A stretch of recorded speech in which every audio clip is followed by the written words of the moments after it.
उस रात मैं अपने घर पे अकेला था। मैं अपने रूम में अपने डेस्क पे बैठ के स्कूल का एक असाइनमेंट पूरा कर रहा था। मेरा फेस उस समय विंडो की तरफ था तो मैं अपने पीछे देख नहीं सकता था। करीब रात के 11 बजे मेरे मॉम डैड वापस आ गए, लेकिन जैसे ही वो वापस आए मेरी मॉम चिल्ला चिल्ला के मुझे नीचे बुलाने लगी। मैं नीचे गया, मैंने देखा मेरी मॉम काफी गुस्से में थी। उन्होंने नीचे पॉइंट किया, वहाँ पे कीचड़ वाले फुटस्टेप्स थे। मेरी मॉम मुझे डांटने लगी, लेकिन तभी मैंने उन्हें एक्सप्लेन किया कि मैं तो अभी पिछले 3 घंटे से अपने रूम में था। हम दोनों को ही समझ आ गया कि हमारे घर में कोई तो घुस गया है। हमने पूरा घर छान मारा लेकिन हमें कोई भी नहीं मिला। मेरी मॉम ने जल्दी से पुलिस को बुलाया। मेरी मॉम ने फिर पुलिस को सब कुछ एक्सप्लेन किया। हम सब ने फिर उन फुटस्टेप्स को फॉलो किया जो कि मेरे रूम की तरफ जा रहे थे। वो फुटस्टेप्स मेरे रूम के दरवाजे पे जाकर रुके। ये चीज सोच के आज भी मेरे रोंगटे खड़े हो जाते हैं कि जब मैं पढ़ रहा था तब कोई इंट्रूडर मेरे रूम के बाहर खड़े होकर मुझे घूर रहा था। ये कहानी मैं एक 16 साल की लड़की के पॉइंट ऑफ व्यू से बता रहा हूँ। उस समय मैं बहुत ज्यादा बीमार थी। उस समय मेरा दिल बहुत ही ज्यादा कमजोर हो गया था और मुझे चलना तक मना था क्योंकि इससे मेरे दिल पे बहुत ज्यादा जोर पड़ता और मुझे हार्ट फेलियर हो सकता था। एक दिन मेरी मॉम मुझे व्हील चेयर पे बैठा के ताजी हवा खिलाने ले जा रही थी। हम उधर एलिवेटर का इंतजार कर रहे थे कि तभी उधर एक आदमी आया। उस आदमी ने मेरी मॉम से कहा कि आपकी बेटी के बाल बहुत अच्छे हैं। मेरी मॉम ने उसे थैंक यू कहा, लेकिन मैं उस आदमी से काफी ज्यादा डर गई थी। लिफ्ट में वो आदमी हमारे साथ ही था। तभी वो आदमी मेरे बालों को छूने लगा। मेरी मॉम ने इस चीज को नोटिस नहीं किया था। हम फिर एलिवेटर में से बाहर आ गए। मैं उस समय काफी डर गई थी। वेल मैं फिर बीच पे थी। तभी मेरी मॉम 2 मिनट के लिए वॉशरूम गई। 2 मिनट बाद किसी ने मेरी व्हील चेयर को पीछे से पकड़ा और आगे ले जाने लगा। मुझे लगा कि वो मेरी मॉम है, लेकिन जब मैंने पीछे मुड़ के देखा तब मैंने देखा ये वही आदमी था। वो आदमी बहुत ही तेजी से उस व्हील चेयर को भगाने लगा, लेकिन तभी मैंने अपनी मॉम को देखा। मैं जल्दी से वहां से भाग के अपनी मॉम के पास गई। मैंने पीछे मुड़ के देखा, वो आदमी वहां से भाग गया और मैं उस दिन बच गई।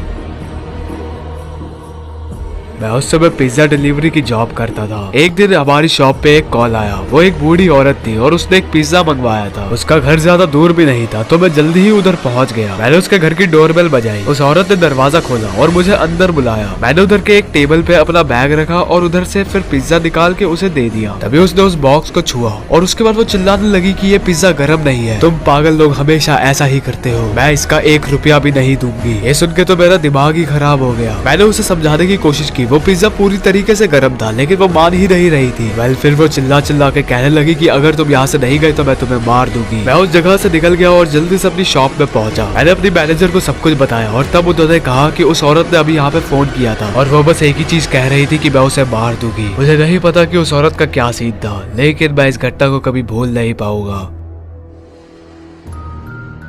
4 साल पहले मैं रोज की तरह एक पार्क में घूमने के लिए गया हुआ था। सडनली मुझे झाड़ियों में से कुछ तो आवाज आई। मैंने उधर देखा तो उधर एक कुत्ता बैठा हुआ था। मुझे उस कुत्ते पे दया आ गई। वैसे भी मैं अपने घर पे अकेला ही रहता था तो मैंने उस कुत्ते को पाल लिया। मैंने उसका नाम टॉमी रखा। लेकिन कुछ दिन बाद मैंने एक अजीब चीज नोटिस की। मैं जब भी उसके साथ पार्क में जाता था तब वो एक जगह पे जाने की कोशिश करता था। पहले एक दिन वो मेरे हाथ से छूट गया और वो उस जगह की तरफ भागा। मैं भी फटाक से उसके पीछे भागा और तब मैंने देखा कि टॉमी एक जगह पे जमीन को खोद रहा था। और जब मैं टॉमी के पास गया तब मैंने देखा कि वहाँ पे एक लड़की की लाश दबी हुई थी। मैंने जल्दी से पुलिस को बुलाया। इन्वेस्टिगेशन हुई और तब पता चला कि ये टॉमी के पिछले मालकिन की लाश थी। आज तक ये पता नहीं चल पाया कि आखिर उसे इस तरह मार के किसने दफना दिया था।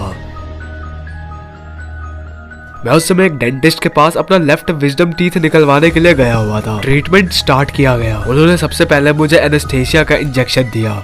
मेरी आंखें ब्लरी हो गई और मेरा पूरा शरीर पैरालाइज हो गया। लेकिन मैंने एक बहुत ही अजीब चीज नोटिस की। मैं अपने पूरे शरीर को फील कर पा रहा था, लेकिन ऐसा होना नहीं चाहिए था। मैं अपने शरीर को हिला नहीं पा रहा था। अब मैं समझ गया था कि मैं बहुत ही बड़ी मुसीबत में फंस चुका हूँ। अब उस डॉक्टर और नर्स ने मेरे दांत को निकालना स्टार्ट किया। मैं हर एक चीज फील कर पा रहा था। मुझे बहुत ज्यादा दर्द हो रहा था, लेकिन मैं उन्हें बता नहीं पा रहा था। मेरे बसूड़े पे लगा हर एक कट मुझे फील हो रहा था। मुझे बहुत ज्यादा दर्द हो रहा था। और जब उस डॉक्टर ने मेरे दांत को उखाड़ा तब मुझे ऐसा लगा जैसे कि मेरी आत्मा मेरे शरीर से निकल गई। उसके बाद मेरी नाक पूरी तरीके से पैरालाइज हो गई और मैं सांस नहीं ले पा रहा था। उस डॉक्टर को मेरे गले में एक छेद करना पड़ा जिससे मैं सांस ले पाया। इस इंसिडेंट के बाद मैं बहुत ज्यादा ट्रॉमेटाइज्ड हो गया था और अगर अगली बार मुझे दांत में दर्द हुआ तो क्या पता मैं उसे घर पे ही उखाड़ लूं, क्योंकि वो उस घटना से तो कभी दर्दनाक होगा।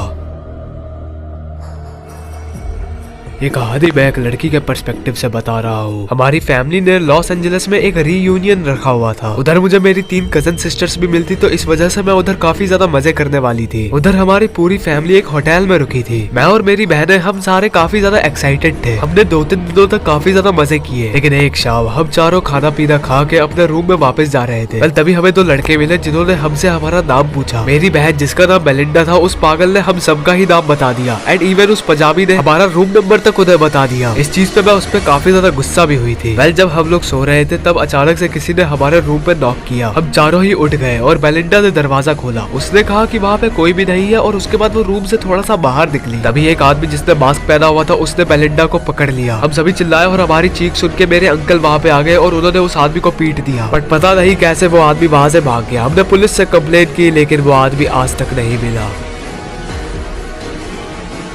ये बात काफी पुरानी है। उस समय मैं अपने 2 भाइयों के साथ अपने अंकल के घर पे गया हुआ था। वो हमारे गांव में रहते हैं। वो एक काफी जंगली इलाका था। उधर हमने काफी ज्यादा मजे किए थे, लेकिन एक दिन मेरे अंकल ने कहा कि उन्हें किसी काम से रात को कहीं पे जाना है। तो उस रात हम तीनों ने ये प्लान बनाया कि हम लेट तक उस जगह पे खेलेंगे। हम उधर काफी ज्यादा एंजॉय कर रहे थे, लेकिन देखते देखते रात हो गई। जब हम वापस लौट रहे थे तब हमें अपने घर के पास में कुत्ता दिखा। वो कुत्ता हमारी गायों को नुकसान न पहुंचा दे, इसलिए हमने अपनी गुलेल से उस कुत्ते के ऊपर पत्थर मारा। लेकिन तब हमें रियलाइज हुआ कि वो कोई कुत्ता नहीं था। वो चीज धीरे धीरे बड़ी होती जा रही थी और देखते ही देखते वो एक वेयरवुल्फ में ट्रांसफॉर्म हो गई। हम उस जगह से जल्दी से भागे। हमने अपनी आंट को इस बारे में बताया, लेकिन जब वो बाहर निकली तब तक वो चीज वहाँ से जा चुकी थी। मेरे अंकल आंटी ने मेरा कभी भी विश्वास नहीं किया, लेकिन हम लोग जानते हैं कि हमने जो देखा था वो सच था।